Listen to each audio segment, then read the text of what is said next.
Hey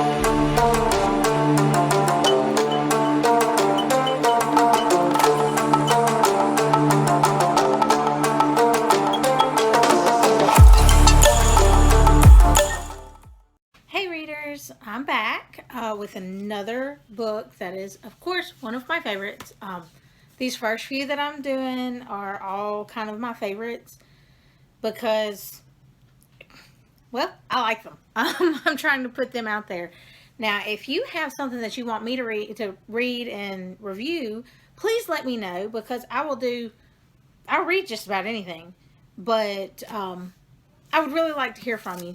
Now, this one is an interesting book. I think one of the reasons it's my favorite is because one of my favorites is because I relate to the characters in this book a lot.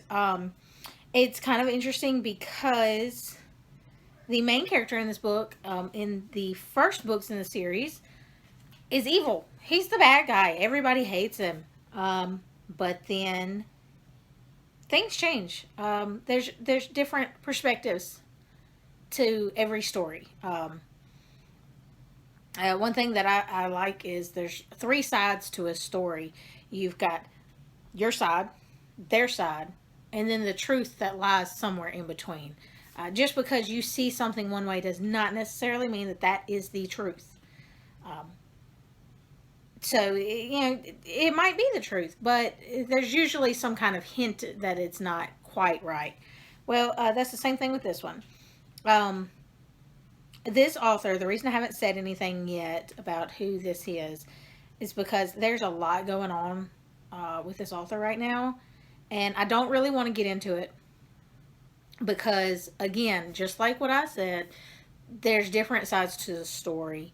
Um, from what I have read and seen myself, I'm gonna lean more towards the truth lies closer to her side, but none of us were there. None of us knows what's going on. I hate that this kind of stuff is getting drug out and affecting her work as far as getting everything published. Now, her stories are great. Now, this one, the author I'm talking about is Sherilyn McQueen, is what she's going by right now. Um, and I think that's what she's trying to get everything turned over. But most of her books are Sherilyn Kenyon. Um, like I said, I love her. She's a great author. Everything that I've seen from her shows that she is a great person. But there's a lot of negative stuff going around with her name on it right now. And I'm just going to ask everybody to take that with a grain of salt because, like I said, you don't know the true story. None of us do. Um, but do a lot of research. Don't follow just what I say. Don't follow whatever you read. Um, do your own research and see what you think. Because I tend to follow more along the lines that she's kind of getting railroaded. But that's not what this is about. This is about her book. Now, this is Born of Legend. That's the book I've got here. Born of Legend. It is the ninth book in her series, depending on how you read it. If I'm correct in that, some people call the short stories half books, so that would make this the seventh book. But I'm calling it the ninth because it's the ninth story in the line. So that's how we go with that. Uh, I call this book sci-fi romance. This one, when I am explaining this story to others, I call it adult Star Wars on steroids because it's got a whole lot more content than Star Wars does. Yeah, Star Wars kind of has a little love thing going on. Yeah, okay, that's fine, and that's kind of how this one is because even though it is a romance book and it's about couples, um, they're not real graphic, especially this one. Now, it does, trust me, get that in there. But the big thing for me that makes this adult are the issues that are done in here. It's just The backstory of the characters are tragic. If you've read any of her books, Sherilyn's books, the backstories of all the characters tend to have some kind of truly horrific something. All of them. And then this poor guy, and here Julian, his starts at the age of 5. And like I said, when you look back on it, it's like, oh my God, what happened? You know, why didn't I see that in these other books? She did that on purpose, I'm sure. But it's great. So I say 18 plus for this because of the extra problems and thoughts behind it, not because of language or graphic or anything like that.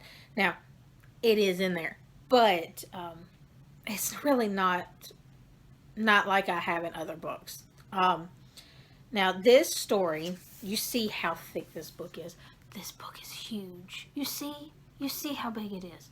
It's huge. When it first came out, I said, oh my good God. It took me 3 days to read this book. And that was with me working. It was terrible. I had to put it down. I didn't like it.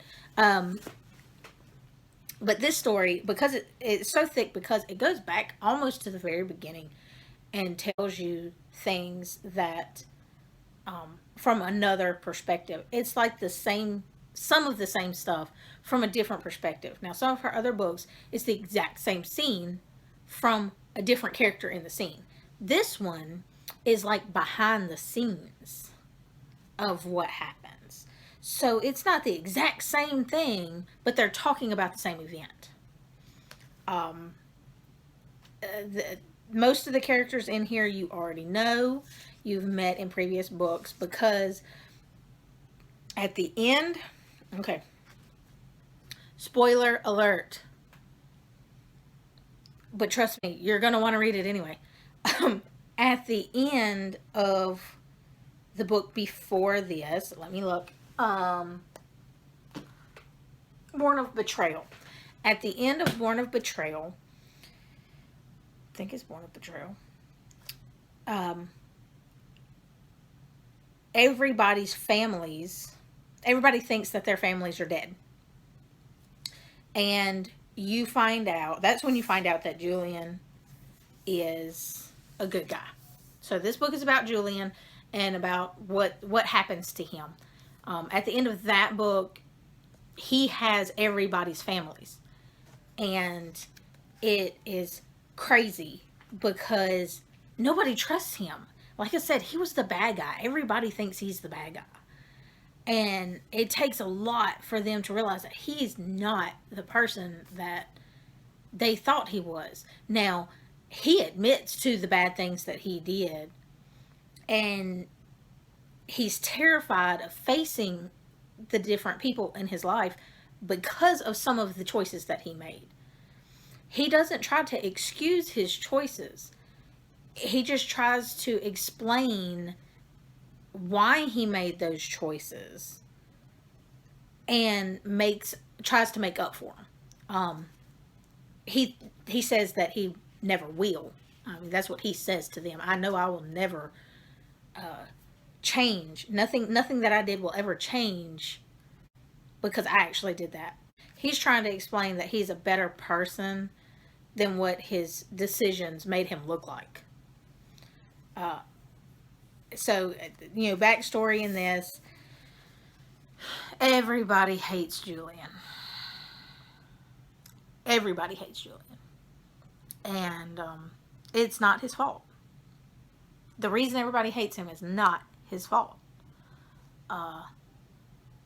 But I relate to him in a weird kind of way. And I really love this book. It makes me, kind of get emotional about it. But it's not one of those that I'm going to sit there and cry over all the time. Sometimes if I'm going through a rough time, yeah. But most of the time, Julian, gives me hope that things can change. My favorite quote. I'm not going to say it because it's bad. But my favorite quote from this book, paraphrased, is if everyone is a rear end, maybe the real rear end is me. Basically, that's what he's thinking. Everybody that he knew takes advantage of him, basically. But basically, he calls them a rear end. Everybody is a rear end. This one treated me like this, he's a rear end. This one treated me like this, he's a rear end. This one treated... all over the place. But then he starts thinking, and this is actually from a book that he read, paraphrased from the book that he read, so that's kind of weird. But then he starts thinking, okay, what's the common denominator? And he says it's himself. Here's the deal. That's not true. And it takes him almost the whole book to figure that out. In the end, yay, everybody's kind of sort of happy. No, they don't really forgive him, but he forgives himself. And they are trying to look past that. So, they may not forgive him completely, but he does forgive himself, and he realizes that he has basically atoned for what he did, and he is a better person. And he doesn't need them to say that they forgive him. But then on the other side, he also didn't forgive them for some things either. So it's one of those, it's hard to talk about, hard to understand until you read the whole book. But this is a great book. Do not start with this one. Do not start the series with this. Please. Yes, you're supposed to be able to read it by itself. But no, don't. Just go to the beginning. Read the others. Look, here they are. Start with that one. Born of Night. Then get to this one. Because even though they are standalone and you're supposed to be able to read them by themselves, if you skip to this one, it's just going to not work. Because then you'll know that he's great, and then the rest of the stories are like, huh? Because he's not the person in those books as he is in this one. So you got to read it right. Unfortunately, this is one of them that you do have to read in the right order. So sorry, but it is a great story, great series. Look it up. Again, let me know if you find something that you want me to read. If you're an author and you want to send me this stuff, great. Let me know, and I will try to buy your book and look at it and get you up on YouTube a little bit. I don't have a huge fan base right now. Change that. Y'all can do that. Hit like, hit subscribe. Send me all over the place. Because I do love to read. I do love books. And maybe next time I will do a better author. Well, maybe not better author, but a lesser known author. Actually, one that lives right down the road from me. I'm working on her book and trying to get through it. So let me know. Y'all have a great day. Read. I don't care what you read. Read the newspaper. Don't care. Read, like, subscribe. Have a good day. Happy reading.